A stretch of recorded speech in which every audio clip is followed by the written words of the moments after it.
कलयुग में श्राप क्यों नहीं लगता। मित्रों, हिंदू पौराणिक धार्मिक ग्रंथों में श्राप या वरदान एक ऐसा शब्द है जो हमें उन स्थितियों के बारे में सोचने पर मजबूर करता है जब किसी व्यक्ति को किसी दूसरे व्यक्ति द्वारा एक ऐसा शब्द बोल दिया जाता है जिससे उसे दुख और कष्ट का सामना करना पड़ता है और यह श्राप होता है। वहीं वरदान में किसी व्यक्ति की भलाई की कामना करते हैं। हिंदू धर्म में इसे विशेष रूप से काफी महत्व के साथ देखा जाता है। अब जब हिंदू पौराणिक ग्रंथों में पढ़ते हैं या सुनते हैं तो उसमें अनेकों वरदान और श्रापों का वर्णन हमें मिलता है। अब जहाँ तक श्रापों की बात है तो हर एक के पीछे कोई ना कोई कहानी और कारण छिपा होता है। जिस प्रकार वरदान किसी भी घटना को नियंत्रित करता है, ठीक उसी प्रकार श्राप भी भविष्य में होने वाली घटनाओं को संचालित करता है। सबसे पहले हम जानेंगे कि जिस युग में श्राप या वरदान दिया जाता था और उसका असर होता था तो उस युग की क्या विशेषता थी। सबसे पहले है सतयुग। मित्रों, सतयुग में ऋषि मुनि अपनी तपस्या से अपार शक्ति अर्जित कर लेते थे, लेकिन कभी भी इसका दुरुपयोग नहीं करते थे, क्योंकि वे जानते थे कि यदि किसी को श्राप दे दिया जाए तो उसे भोगना पड़ता है। उस समय श्राप का प्रभाव साथ के साथ ही शुरू हो जाता था। उस समय सिर्फ ऋषि मुनि ही नहीं बल्कि आम इंसान भी जो पुण्य आत्मा थे, घोर तपस्या करके शक्ति प्राप्त करते थे। प्रतीकात्मक रूप से सतयुग में धर्म के 4 पैर थे। इस समय मनुष्य की लंबाई 32 फुट यानी कि करीब 21 हाथ की होती थी। इस युग में पाप की मात्रा 0 अर्थात 0% होती थी। पुण्य की मात्रा 20 अर्थात 100% होती थी। इसी युग में राजा हरिश्चंद्र का जन्म हुआ था, जिन्होंने सत्य के लिए अपने परिवार और अंत में स्वयं को बलिदान कर दिया था। अब इसके बाद आता है त्रेता युग। देखिए, सतयुग की तरह त्रेता युग में भी ऋषि मुनियों के साथ आम इंसान भी भगवान की तपस्या करके अपने अंदर अपार शक्ति अर्जित कर लेते थे, जिसका उपयोग ये श्राप या वरदान देने में करते थे। लेकिन इस युग में पाप की मात्रा थोड़ी बढ़ गई थी। कहा जाता है कि त्रेता युग में धर्म के 3 पैर थे। इस युग में मनुष्य की लंबाई 21 फुट यानी कि लगभग 14 हाथ की बताई जाती है। वहीं पाप की मात्रा 5 यानी कि 25% और पुण्य की मात्रा 15 यानी कि 75% थी। इस युग में नारायण का वामन और श्री राम अवतार हुआ। असुर राज बलि ने 3 पग में ही पृथ्वी दान कर दी, जबकि राक्षस राज रावण ने सीता का हरण करके उसे स्पर्श तक नहीं किया। भगवान विष्णु ने स्वयं राम का अवतार लिया, तो इसका कारण यही था कि जब इस धरती पर पापी का जन्म हो जाए तो उसे विनाश करने हेतु भगवान खुद आते हैं। तीसरा युग है द्वापर युग। मित्रों, इस युग में धर्म के 2 ही पैर रह गए थे। मनुष्य की लंबाई घटकर 11 फुट अर्थात लगभग 7 हाथ की ही बची थी। इस युग में पाप केवल 10 अर्थात 50%, जबकि पुण्य की मात्रा 10 अर्थात 50% रह गई। इसका अर्थ है कि इस युग में आधे मनुष्य पापी और आधे पुण्य आत्मा थे। महाभारत का युद्ध इसी युग में हुआ, जो धर्म युद्ध था, और श्री कृष्ण ने धर्म की पुनः स्थापना की। भगवान श्री कृष्ण ने द्वापर युग में भागवत गीता में पांडुपुत्र अर्जुन से कहा था कि 3 युगों में तो इंसानों ने पाप नहीं किया, परंतु कलयुग में पाप करने वाले होंगे। अब इससे छुटकारा पाने के लिए एक ही उपाय है कि श्री हरि का नाम लेते रहो। अब सबसे अंत में आता है कलयुग। देखिए, कलयुग में धर्म के पैरों का कोई नामो निशान नहीं होगा। धर्म सिर्फ नाम का ही रह गया है। इस युग में मनुष्य की औसत लंबाई 5 फुट 5 इंच यानी लगभग 3.5 हाथ की रह गई है।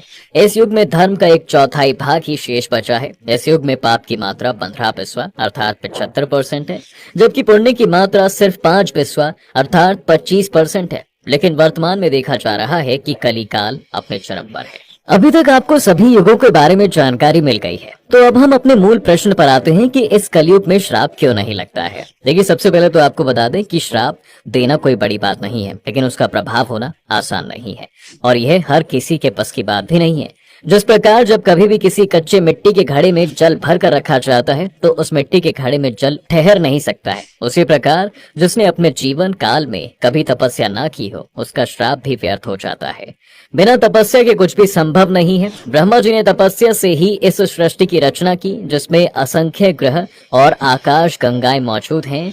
किसी के लिए कठिन तपस्या से सब कुछ संभव है, लेकिन तपस्या हर किसी के बस की बात भी नहीं है। बिना तपस्या के मुक्ति और माया की बात तो छोड़ दीजिए, क्योंकि बिना तपस्या छोटी से छोटी चीजें भी प्राप्त नहीं हो सकती। आप तपस्या को एक उदाहरण से समझ सकते हैं। देखिए, जब आप भोजन करते हैं और उससे जो भी शक्ति प्राप्त होती है, तो क्या उसे प्राप्त करना इतना आसान होता है? बिल्कुल भी नहीं। ऐसे आप ऐसे समझें, जिस अनाज को आप खाते हैं उस अनाज को सबसे पहले सूर्य की किरणों में तपाया जाता है, फिर पकाते समय रसोई में तपाया जाता है और फिर पाचन तंत्र द्वारा तीसरी बार तपाया जाता है और तब जाकर भोजन से शक्ति प्राप्त होती है। यानी अनाज को एक कठिन तपस्या से हर बार गुजरना ही होता है। अगर आप कच्चा अनाज खाएंगे तो उससे आपको ताकत नहीं मिलेगी, और अगर आप अच्छे से पका हुआ भोजन भी खाते हैं लेकिन आपका पाचन तंत्र ठीक नहीं है तो भी आपको वह ऊर्जा नहीं मिलेगी। भोजन में इतनी शक्ति होती है दोस्तों कि वह आपके सभी अंग और यहाँ तक कि आपका मस्तिष्क भी काम करता रहता है, जिसके लिए प्रति घंटे 25 से 30 वाट बिजली की आवश्यकता होती है। लेकिन यह बिना तपस्या के प्राप्त नहीं हो सकता है। श्राप देने के लिए भी पहले शक्ति प्राप्त करनी होती है और उस शक्ति के लिए कठिन तपस्या करने की आवश्यकता होती है। वैसे कलयुग को कलह का युग भी कहा जाता है। इस युग में भक्ति करना आसान नहीं है। इस युग में जन्म लेने वाले लोग जीवन भर कष्ट झेलते हैं। इस युग में राजा अपनी प्रजा का हर तरह से शोषण करता है और शास्त्र लुप्त होने के कगार पर है। इस युग में भयंकर प्राकृतिक आपदाएं आती रहती हैं और नई नई बीमारियां जन्म लेती रहती हैं, जो महामारी बनकर लोगों को सताती रहती हैं। विष्णु पुराण में कलयुग का उल्लेख मिलता है कि जैसे जैसे समय बीतता जाएगा लोग और अधिक पापी होते जाएंगे। इसलिए कलयुग में किसी को भी श्राप देना अनुचित है, क्योंकि कलयुग में कोई भी मनुष्य पूर्णतः श्रेष्ठ है। सभी मनुष्यों ने अपना मन, वचन और कर्म से किसी न किसी को चोट जरूर पहुंचाई है।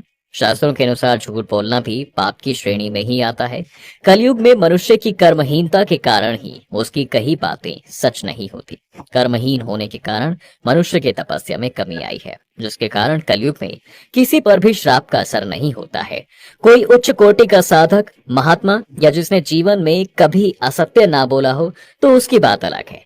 अब देखिए, सृष्टि के निर्माण के समय ही दैत्य हमेशा देवों को मारना चाहते हैं और दैत्य स्वभाव वाले लोग ही इस कलयुग पर हावी हो रहे हैं और स्वयं देवता बनने की कोशिश करते हैं। ऐसे पाखंडियों के जाल में फंसकर भोले भोले लोग कभी भी परमात्मा के धाम नहीं जा सकते। इस युग में मोक्ष के द्वार बंद हो जाते हैं और आत्मा के कल्याण का मार्ग कहीं नजर नहीं आता और थोड़े समय के लिए केंद्रीय सुख को ही यहाँ श्रेष्ठ माना जाता है। यहाँ भगवान को जानने में किसी की दिलचस्पी नहीं है और लोग तपस्या के नाम से ही डर जाते हैं। इनके द्वारा दान दिया नहीं जाता और यज्ञ ये केवल समाज में दिखावे के लिए करते हैं और इस प्रकार ये अवश्य ही नीच गति को प्राप्त होते हैं। जी हाँ दोस्तों, वैसे आपको बता दूं कि कलयुग में एक पुण्य आत्मा का मिलना बहुत कठिन है। यदि आपने कोई भी पाप कभी भी नहीं किया है और आपने किसी को श्राप दे दिया है तो भले ही अभी वह श्राप ना लगे, किंतु उसका असर जरूर होगा। भले ही धीरे होगा पर असर जरूर होगा। भगवान अभी भी हैं और उस समय भी थे और आने वाले समय में भी भगवान ही रहेंगे। उस परमात्मा पर भरोसा करो। जो व्यक्ति ईश्वर के प्रति भरोसा करते हैं उन व्यक्ति पर हमेशा ईश्वर नजर बनाए रखते हैं। दोस्तों, सतयुग में सभी परमहंस हुआ करते थे जिन्हें केवल भगवान के भजन से मतलब होता था।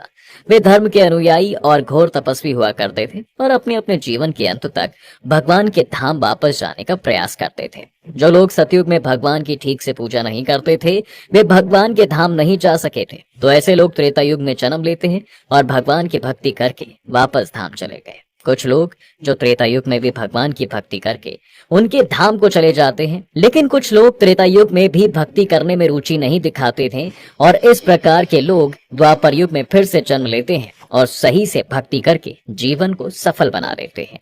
कुछ लोग जो द्वापर युग में शास्त्रों को नहीं मानते थे और कभी भक्ति नहीं किया करते थे, ऐसे लोगों को कलयुग में जन्म दिया जाता है। सत्य, दया, पवित्रता और तप ये चार धर्म के स्तंभ हैं।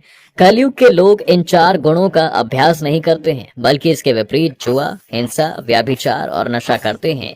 केवल वो तपस्वी जिसने जीवन भर धर्म का पालन किया है, जिस तरह तपाया हुआ मिट्टी का घड़ा पानी रोक लेता है और साधारण मिट्टी का घड़ा पानी में बह जाता है, ठीक उसी तरह धर्म परायण तपस्वियों का श्राप अटल होते हैं, परंतु भोगियों के श्राप नहीं लगते। कलयुग में धर्म का पालन करने वाले साधु नहीं बचे हैं और जो हैं वे सामने नहीं आते, इसलिए कलयुग में श्राप नहीं लगता है।